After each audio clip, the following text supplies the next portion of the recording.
आइए भक्तों, आज जानते हैं वट सावित्री व्रत कब है, जाने तिथि, शुभ मुहूर्त और महत्व, कथा एवं नियम। हिंदू धर्म में वट सावित्री का व्रत विशेष महत्व है।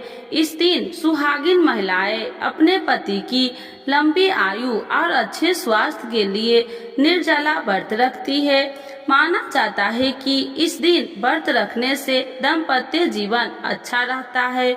हिंदू पंचांग के अनुसार ज्येष्ठ माह के कृष्ण पक्ष की अमावस्या तिथि को वट सावित्री व्रत रखा जाता है। बता दें कि वट सावित्री व्रत ज्येष्ठ माह की अमावस्या को अलावा पूर्णिमा तिथि को भी रखा जाता है।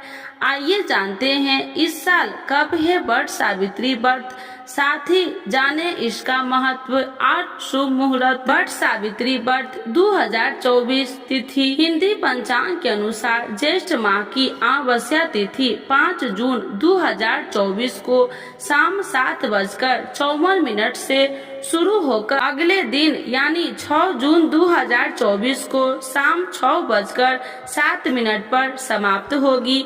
ऐसे में वट सावित्री अमावस्या व्रत 6 जून को किया जाएगा। वट सावित्री व्रत 2024 पूजा का समय सुबह 10:36 से दोपहर 2:04 तक रहेगा। वट सावित्री व्रत 2024 का महत्व। हिंदू धर्म में वट सावित्री व्रत का विशेष महत्व है। पौराणिक मान्यताओं के अनुसार इस दिन पतिव्रता सावित्री अपने पति सत्यवान के प्राण यमराज से वापस लेकर आ गई थी। इस दिन सुहागिन महिलाएं अपने पति की लंबी आयु और स्वास्थ्य के लिए व्रत रखती है। आइए जानते हैं क्यों की जाती है वट वृक्ष की पूजा।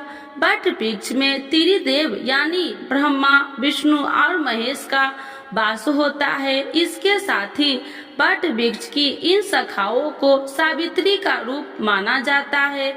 इसके अलावा तने में विष्णु जी, जड़ में ब्रह्मा जी और शाखाओं में शिव जी का वास होता है। ज्येष्ठ पूर्णिमा की वट सावित्री व्रत 2024 में कब है? हिंदी पंचांग के अनुसार ज्येष्ठ माह में 2 बार वट सावित्री व्रत रखा जाता है। हिंदू पंचांग के अनुसार ज्येष्ठ पूर्णिमा 21 जून 2024 को सुबह 7:31 से शुरू होकर 22 जून को सुबह 6:37 तक रहेगा। पूजा के समय सुबह 5:24 से लेकर सुबह के 10:38 तक रहेगा। वट सावित्री व्रत का महत्व। पुराणों के अनुसार वट वृक्ष में ब्रह्मा, विष्णु और महेश तीनों देवताओं का वास होता है। इसके नीचे बैठकर पूजन व्रत कथा सुनने से सभी मनोकामनाएं पूरी होती है। भगवान बुद्ध और इसी वृक्ष के नीचे ज्ञान प्राप्त हुआ था, अतः वट वृक्ष को ज्ञान, निर्माण व दीर्घायु का पूरक माना गया है। ऐसी मान्यता है कि यह व्रत सुहागन स्त्रियों के लिए बहुत ज्यादा महत्वपूर्ण होता है। जो सुहागन स्त्री वट सावित्री व्रत करती है और बरगद के वृक्ष की पूजा करती है, उसे अखंड सौभाग्य का फल मिलता है और उसके सभी कष्ट दूर होते हैं। सिर्फ इतना ही नहीं, वट सावित्री का व्रत रखने से पति पत्नी के बीच आपसी प्रेम बढ़ता है और वैवाहिक जीवन में मधुरता भी आती है। कहते हैं कि वट वृक्ष में कई रोगों का नाश करने की क्षमता होती है, इसीलिए इस दिन वट वृक्ष की पूजा का विशेष महत्व है। वट सावित्री व्रत की कथा।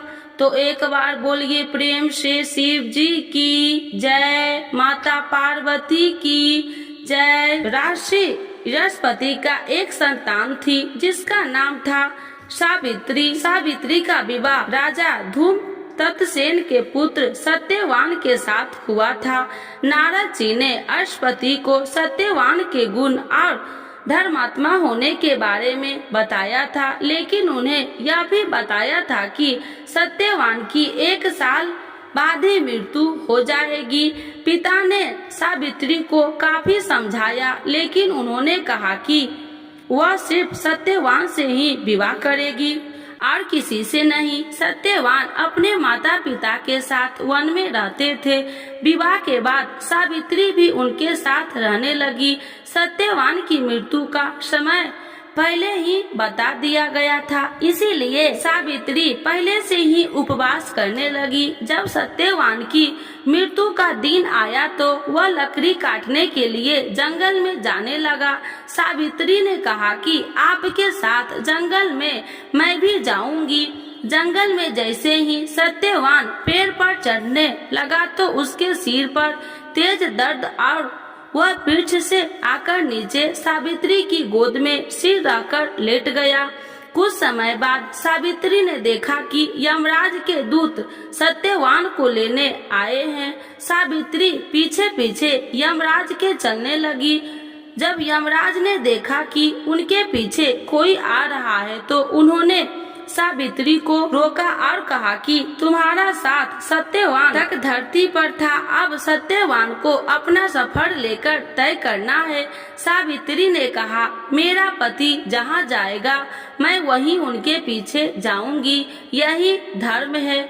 यमराज सावित्री के पतिव्रता धर्म से बहुत प्रसन्न हुए और उन्होंने एक वरदान मांगने को कहा। सावित्री ने अपने सास ससुर की आंखों की रोशनी मांगी। यमराज ने वर देकर आगे बढ़े। फिर से सावित्री पीछे आ गई। फिर एक और वरदान मांगने को कहा। तब सावित्री ने कहा कि मैं चाहती हूँ मेरे ससुर का खोया हुआ राजपाट वापस मिल जाए। यह वरदान देकर यमराज आगे बढ़े। इसके बाद फिर से सावित्री पीछे चल पड़ी। तब यमराज ने सावित्री को एक और वर मांगने के लिए कहा। तब उन्होंने कहा, मुझे सत्यवान के 100 पुत्रों का वर दे। यमराज ने यह वरदान देकर सत्यवान के प्राण लौटा दिए। सावित्री लौटकर वृक्ष के पास आ गई और देखा कि सत्यवान जीवित हो गए। वह उसे साथ लेकर सास ससुर के पास पहुंची तो उन्हें नेत्र ज्योति प्राप्त हो गई थी और उनका राज्य उन्हें वापस मिल गया। धार्मिक मान्यताओं के अनुसार माता सावित्री अपने पति सत्यवान की प्राणों को यमराज से छुड़ाकर लाई थी। तो एक बार बोलिए प्रेम से शिव जी की जय, माता पार्वती की जय।